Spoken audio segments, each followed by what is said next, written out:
사사기와 여호수아 사이에 변곡점이 된다, 분기점이 되는 것은 바로 이 11절입니다. 창세기, 출애굽기, 레위기, 민수기, 또 신명기, 여호수아까지 하나님께서 하나님의 권능과 은혜로 은총을 더하셨고, 특별히 출애굽기에서 모세를 통해서 이스라엘 백성을 이끌고, 모세 이후에 여호수아를 통해서 또 당신의 백성들을 이끄셨습니다. 그렇지만 노골적으로 하나님을 버리고 우상을 섬기게 되는 출발점이 11절부터 나옵니다. 이스라엘 자손이 여호와의 목전에 악을 행하여 바알들을 섬기며, 그리고 나서 12절부터 다양한 신들을 섬기며 하나님의 진노가 임했음을 볼 수 있습니다. 우리 12절, 13절도 우리 같이 읽겠습니다. 시작. 애굽 땅에서 그들을 인도하여 내신 그들의 조상들의 하나님 여호와를 버리고 다른 신들 곧 그들의 주위에 있는 백성의 신들을 따라 그들에게 절하여 여호와를 진노하게 하였으되, 곧 그들이 여호와를 버리고 바알과 아스타롯을 섬겼으며. 그래서 계속 반복되는 것이 우상 숭배와 하나님의 진노하심, 우상 숭배와 진노하심이 계속 연이어서 나옵니다. 이렇게 이스라엘 자손이 하나님의 눈앞에서 악을 행하고 바알을, 우상을 섬기게 된 그 계기가 윗절에 등장을 합니다. 윗절, 우리가 11절을 읽었으니까 그 위로 올라가셔서 7절부터 10절까지 읽겠습니다. 7절부터 10절입니다. 시작. 백성이 여호수아가 사는 날 동안과 여호수아 뒤에 생존한 장로들 곧 여호와께서 이스라엘을 위하여 행하신 모든 큰 일을 본 자들이 사는 날 동안에 여호와를 섬겼더라. 여호와의 종 눈의 아들 여호수아가 110세의 죽음에 무리가 그의 기업의 경내 에브라임 산지 가스산 북쪽 딥낫 헤레스의 장사였고, 그 세대의 사람도 다 그 조상들에게로 돌아갔고, 그 위에 일어난 다른 세대는 여호와를 알지 못하며 여호와께서 행하신 일도 알지 못하였더라. 여호수아가 죽고 여호수아를 알던 장로들도 죽었습니다. 여호수아가 죽고 여호수아와 함께 하나님의 은혜를 경험했던 사람들이 다 죽었습니다. 그리고 나서 11절에 이스라엘이 하나님 앞에서 우상을 숭배하고 악을 행하였다고 합니다. 여호수아가 죽는 것과 그 뒤에 악을 행하는 사이에 연결점이 있습니다. 그것은 신앙의 전수에 위기가 온 것입니다. 하나님과 하나님의 은혜를 누리고 하나님 주시는 은혜를 보았던 사람들이 사라졌습니다. 최소한 여호수아와 함께 여호수아를 알던 그 장로들까지 이어져 오던 여호수아를 통한 믿음의 전수가 어느 시점부터 흐지부지 되었던 것입니다. 할아버지 때부터 너 주의를 어기면서까지 좋은 대학 갈 필요 없다. 할아버지 그래도 아니, 그럴 필요 없어. 너가 하나님을 우선적으로 섬기는 것을 뒤로 하고 나는 잘 사는 거 나는 기뻐하지 않는다. 이 할아버지의 신앙이 아버지에게로 이어졌고, 그 아버지의 신앙이 아들에게로 이어졌고, 그 아들의 신앙이 손주에게로 이어졌는데 어느 시점에 변화가 온 것입니다. 우리는 그 어려운 시절 하나님의 은혜로 우리 가문을 이루었다. 할아버지의 이야기, 아버지의 이야기, 손주가 그 자식들에게 전해주던 하나님의 은혜의 계승이 사라진 것입니다. 이것은 계속 언급되는 출애굽기와 사사기를 잇는 연결점입니다. 여호수아, 이 여호수아서도 여호수아가 죽고 여호수아를 알던 장로들이 죽은 다음에 나라가 우상 숭배의 길로 떨어졌다 하는 것으로 여호수아서가 끝이 나지요. 사사기는 그것을 다시 한 번 더 반복하고 있습니다. 우리들에게 주목시키고자 하는 의도가 전혀 감추어지지 않습니다. 우리 시대에 무엇이 문제인가? 우리의 신앙의 선배들이 우리에게 전해주었던 신앙이 편리성,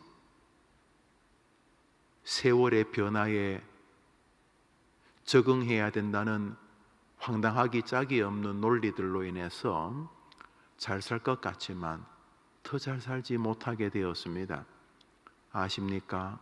우리나라가 6.25 같은 참극을 빚었음에도 불구하고 민주화와 산업화를 다 이룬 유일한 지구상의 나라라는 것을, 헬조선이라고 나라를 비아냥거리지만 이 나라는 그렇게 비아냥거릴 만한 나라가 아닙니다.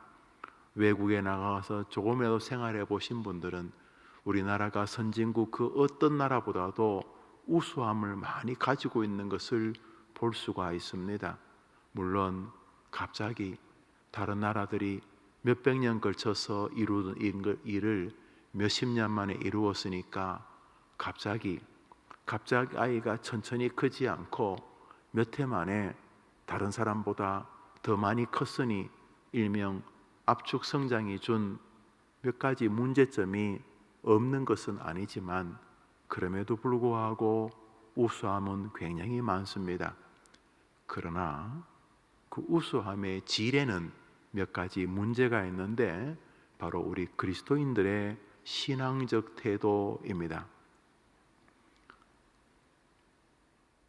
우리나라가 10여 년 동안 세상에서 먹고 살 만한 나라, 잘 사는 나라 30여 개국이 모여서 세계 경제와 세계를 주도해보자 해서 OECD라고 하는 기구를 만들었는데 우리나라가 여러 해 거기 들어가 있죠. 그 나라 가운데 우리나라가 자살률 1위를 여러 해째 하고 있습니다. 무슨 일이 벌어진 것입니다. 무슨 일이 벌어졌는가?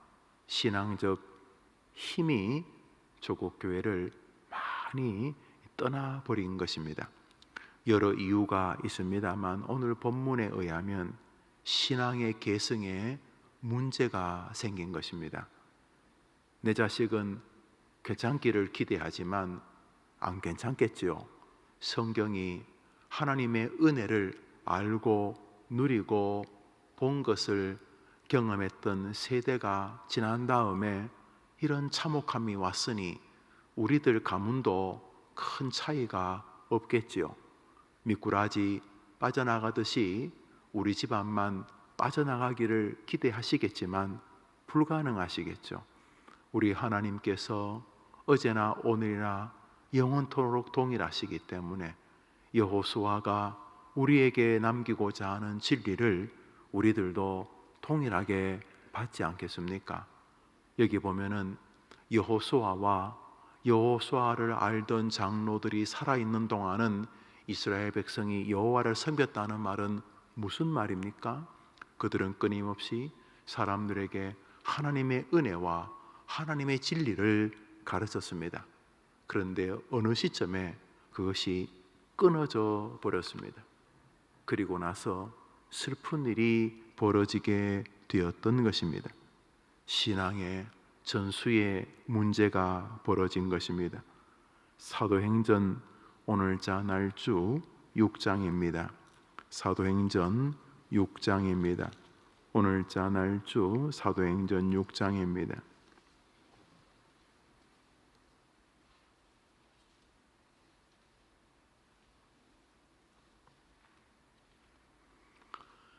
먼저 1절을 읽습니다. 6장 1절입니다. 읽읍시다. 시작.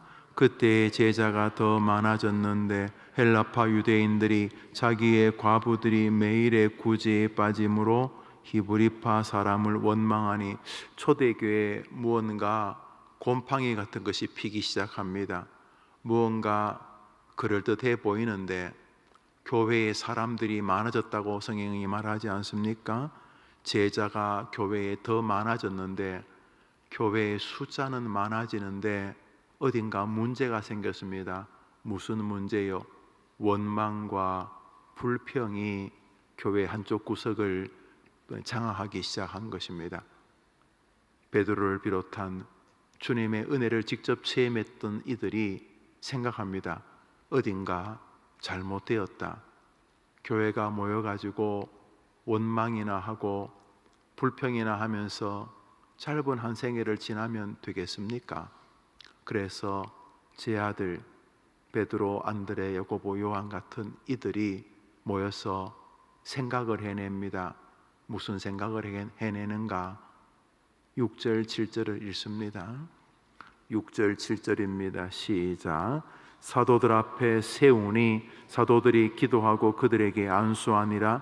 하나의 말씀이 점점 왕성하여 예루살렘에 있는 제자의 수가 더 심히 많아지고 허다한 제상의 무리도 이 도에 복종하니라. 문제가 발생했을 때에 사도들이 들고 나온 묘책은 사람 세우기였습니다. 스데반, 빌립, 니가노르, 브로고로, 디몬, 바메나, 니골라 이런 7 집사를 세우는 것이었습니다. 문제가 발생했을 때 임시방편으로 그 문제를 처리하려고 네가 맞냐 내가 맞냐 너는 왜 그랬냐 그러지 말지 그러지 어쩌고 저쩌고 그렇게 처리한 것이 아니고 사람을 세웠습니다. 신앙이 또 한 번 베드로, 안드레, 야고보, 요한을 넘어 계승되는 기회가 온 것입니다. 베드로, 안드레, 야고보, 요한이 열심히 살다가 죽었으면 또 같은 꼴이 났을 것입니다. 여호수아가 보통 사람입니까? 그렇지만 여호수아를 알던 장로들이 죽고 난 다음에 신앙의 계승에 문제가 발생했던 것처럼 베드로, 안드레, 야고보, 요한 열심히 살다가 죽었으면 그 뒤후 세대도 똑같아지지 않았겠습니까?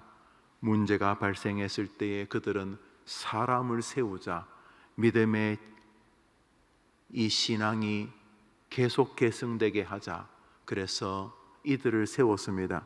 세운 다음에 무슨 일이 벌어졌습니까? 하나님의 말씀이 점점 왕성하여 예루살렘에 있는 제자의 수가 더 심히 많아지고 1절에 제자들의 수가 많아졌다는데 7절에는 앞에 좀 더 수식하는 말이 붙습니다. 1절을 보시면 제자가 더 많아졌는데 하는데 7절에는 제자의 수가 더 심히 많아졌다고 이야기를 합니다. 허다한 제상의 무리도 이 도에 예수 그리스도의 진리에 복종하였다는 것입니다. 우리 조국교회 문제가 뭐냐 하면 우리 교회 표 중에 2번째 표, 3번째 표, 오직 어린이, 오직 청년이라고 하는 다소 교회의 주도적 세력이라고 보기 어려운 저 아이들이 교회에 봉사하면 얼마나 봉사하고 쟤네들이 11조 생활해봐야 헌금 생활해봐야 얼마나 하겠습니까?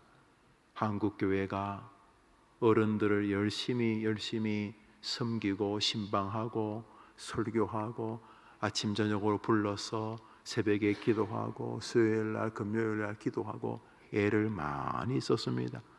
지극히 칭찬받아 마땅합니다. 그런데 그들이 그렇게 일제시대 6.25 목숨 걸며 그렇게 믿음을 지키고 산업화 시대에 배골가면서 우골탑이라거나요 소 팔고 논 팔아서 아이들 서울로 보내면서 공부시키고 그렇게 애를 많이 썼습니다. 그 부모들의 헌신을 정말 박수 쳐줘야 합니다. 그런데 문제는 자기들이 그 일제시대에 그 6.25 때 목숨 걸며 지키던 하나님의 신앙을 자녀들에게 목숨 걸고 계승했느냐는 또 다른 문제인 것입니다. 그러면 어떻게 되겠는가? 우리 조국 교회는 그렇게 되겠지요. 사사기 2장처럼 되겠지요. 지금도 얼마나 많은 우상들이 우리 아이들과 우리 다음 세대를 장악하고 있습니까? 달라지기를 기대하지만 안 달라지겠죠. 왜냐하면 하나님의 그 무서운 동일하심 때문에 말입니다.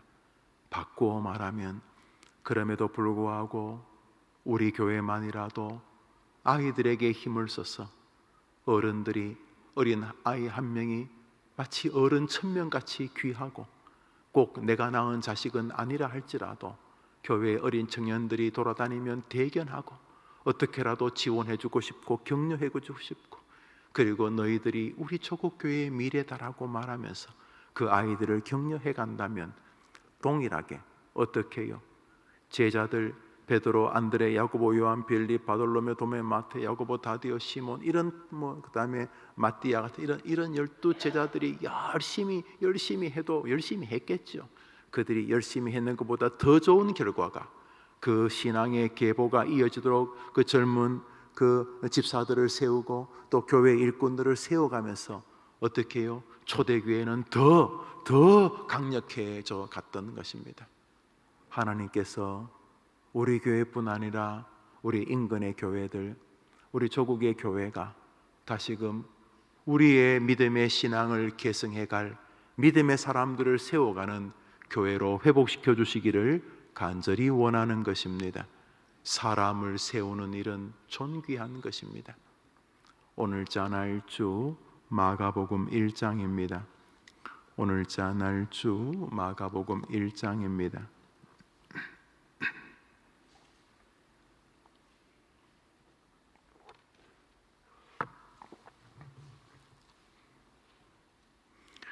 16절부터 우리 17절까지 읽읍시다. 읽습니다. 시작. 갈릴리 해변으로 지나가시다가 시몬과 그 형제 안드레가 바다에 그물 던지는 것을 보시니 그들은 어부라. 예수께서 이르시되 나를 따라오라. 내가 너희로 사람을 낚는 어부가 되게 하리라 하시니 곧 그물을 버려두고 따르니라. 그 뒷구절은 이제 야고보와 요한과 야고보를 부르는 장면이 연이어 나오시죠. 마가복음 1장입니다. 우리 주님께서 오셨습니다. 오셔서 주님께서 총 나간다, 칼 나간다, 나 대단하다, 내가 메시아다, 온 세계를 막 들었다 놨다, 막 산을 바다에 집어넣었다가 막 바닷물로 산을 한번 덮었다가 이렇게 본인의 탁월한 능력을 먼저 선포하지 않으셨습니다. 주님이 공생애를 시작하시면서 하신 놀라운 일은 제자들 삼기였습니다. 가나 혼인잔치가 있기 전 예수님이 첫 번째 이적을 행하신 것이 혼인잔치에서 물로 포도주를 만드신 것 아닙니까? 그 사건 이전에 먼저 하신 일이 있습니다. 사람을 세우는 것 있었습니다. 우리 주님도 사람을 세워서 당신의 나라를 확장해 가야 된다는 것을 친히 보여주셨습니다. 사람 세우는 게 힘든 것입니다. 차라리 개 100마리 키우는 게 낫지 사람 하나 키우는 게 어렵습니다. 개는 99번 잘못하다가도 한 번 참치 통조림 하나 꺼내가지고 주면은 관계가 다시 회복됩니다. 길러보셨죠? 발로 차다가도 물론 오래 차면 이제 개도 기억합니다만 또 이렇게 통조림 하나 까서 개 불러서 조용히 말하면서 그동안 미안하다, 내가 마음이 참 힘들었다. 그러면 개도 꼬리 흔들면서 다음부터는 조심하십시오. 그러면서 개는 웬만하면 99번 사이 안 좋다가도 한 번 좋으면 회복됩니다. 사람은요 99번 좋다가 한 번 뒤틀리면 저놈의 목사가 이래 나옵니다. 인간은요 정말입니다. 개 1000마리 키우는 게 훨씬 쉽습니다. 그래도 포기해서 안 되는 게 있습니다. 교회는 사람을 세우는 곳이어야 하는 것입니다.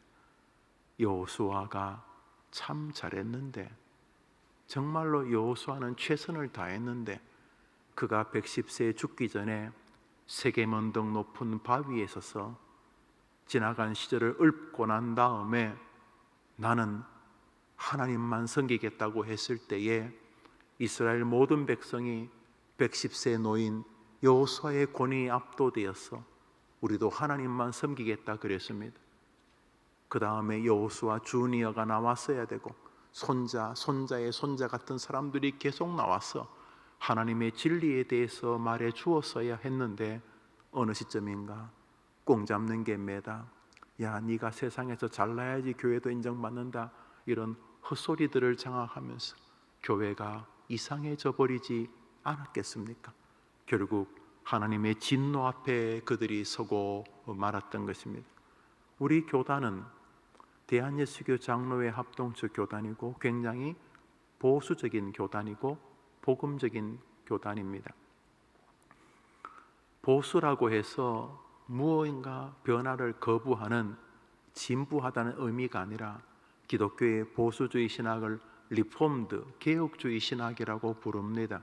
그래서 혼돈하셨는데, 기독교의 보수 신학이라는 것은 성경의 진리를 지킨다는 의미입니다. 천년이 가도 변하지 않는 하나님의 말씀을 지키겠다는 의미에서 보수인데, 그것을 왜 리폼드, 개혁이라고 말하냐면, 오늘도 더 성경으로 가기 위해서, 조금 더 성경에 가까이 가기 위해서, 성경의 진리가 변하지 않으니까 그 진리로 더 나아가려고 오늘도 말씀과 가까이 하려는 측면의 움직임이 리폼드라는 뜻입니다. 성경을 뜯어 고친다는 것이 아니고. 그런데 한국의 기독교가 전래된 지 100년이 넘었는데 지금처럼 성경을 성도들이 안 읽는 시절이 있는 줄 아십니까? 놀라우리 마치 성경을 읽지 않습니다. 우리 교회가 지금 이렇게 날조를 하지 않습니까? 이게 얼마나 위대한 일인지 모릅니다. 우리 교단은 웨스트민스터 신조를 신앙으로 고백합니다. 그리고 그 신조 고백을 따라 목사, 장로, 집사를 안수합니다. 세례도 그 신조의 고백을 따라 세례를 줍니다. 그런데 웨스트민스터 신조를 읽은 교인을 찾아보기가 어려운, 너무도 기형적인 시대에 서 있습니다. 우리 믿음의 신앙의 전수가 흐트러지고 있는 것입니다. 사랑하는 여러분, 하나님께서 우리에게 축복의 힌트와 진노의 팁을 주신다고 느껴지지 않습니까? 듣기 싫어할 수 있고, 아이들이 부모들의 말을 전근대적 사고로 받을 수 있지만 아니올시다.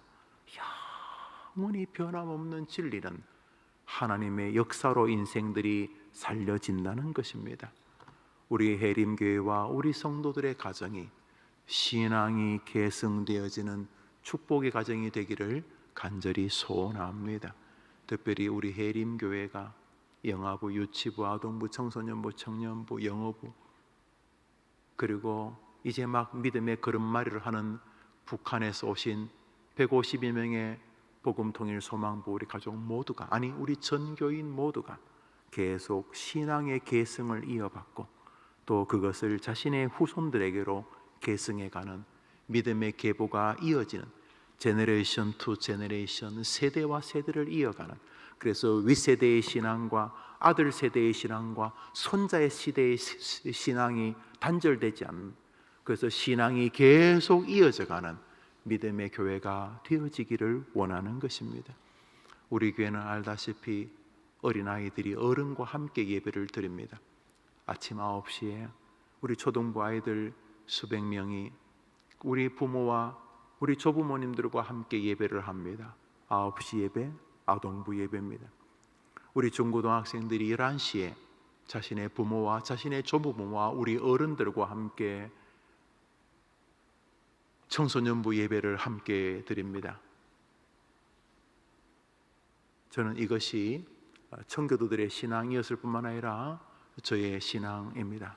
감사하게도 교인들이 크게 저항하지 않으시고 목사의 뜻을 쫓아주셔서 우리 교회는 아름답게 정착해 가는 것으로 보입니다. 교인들이 올해도 한 400여 명이 오셨는데 너무 고마운데 그 중에 절반 가까이가 학생들이란 사실이 너무 고맙습니다. 우리 영아부 유치부의 목표는 하나입니다. 빨리 커서 어른들과 함께 예배하는 초등학생이 되는 것이 우리 교회 영아부 유치부의 목표입니다. 잘 훈련받아서 어른들과 1시간, 1시간 반 예배를 드리는 초등학생이 되게 하는 것입니다. 어른들과 동일한 설교를 듣고 동일한 신앙을 듣고 자신이 들은 설교를 아빠 엄마도 듣고 할아버지 할머니 들은 설교를 자기도 듣고 엄마 아빠가 경배했던 예배 방식을 우리 아이들도 그대로 이어가고 무엇보다 스피릿 대한예수교 장로회 우리 보수 교단의 신학이 무엇인지를 정확히 깨뜨려서 왜 동성애가 잘못되었는지, 왜 공산주의가 악한 것인지, 왜 이단은 틀린 것인지, 왜 기도의 능력이 있는 것인지, 왜 예수 안에 축복이 있는 것인지, 왜 예수만이 구원의 길인지, 왜 십자가가 있고 왜 보혈이 있고 왜 천국과 지옥이 있는지 우리 아이들이 세대의 차이가 없이 부모의 신앙을 계승해야 되는데 조국 교회는 불행하게도 이것이 토막토막 단절되어 있었던 것입니다. 여호수아와 여호수아를 아는 장로들이 살아있는 동안은 이스라엘이 여호와를 섬겼다라는 말 안에 감격스러움과 함께 무언가 신락 같은 위기가 담겨져 있습니다. 여호수아를 알지 못하던 사람들은 그러면 어떻게 될 것인가? 이것을 보면서 신앙의 계보가 이어지는 우리 교회, 우리 가정이 되기를 여러분이 귀하게 기호하고 그래서 이곳에서 다시 우리 조국에 쓰임받는 귀한 일꾼들이 세워지는 주의 아름다운 교회 되기를 간절히 소원합니다. 주님 가르친 기도로 예배를 마치고 자유롭게 기도하고 하루를 출발하십니다. 저는 오전에 또 모임이 하나 있어서 먼저 좀 출발하도록 하겠습니다. 하늘에 계신 우리 아버지여, 이름이 거룩히 여김을 받으시오며 나라의 임하옵시며 뜻이 하늘에서 이룬 것 같이 땅에서도 이루어지이다. 오늘날 우리에게 일용할 양식을 주옵시고 우리가 우리에게 죄 지은 자를 사하여 준 것 같이 우리 죄를 사하여 주옵시고 우리를 시험에 들게 하지 마옵시고 다만 악에서 구하옵소서. 대개 나라와 권세와 영광이 아버지께 영원히 있사옵나이다. 아멘.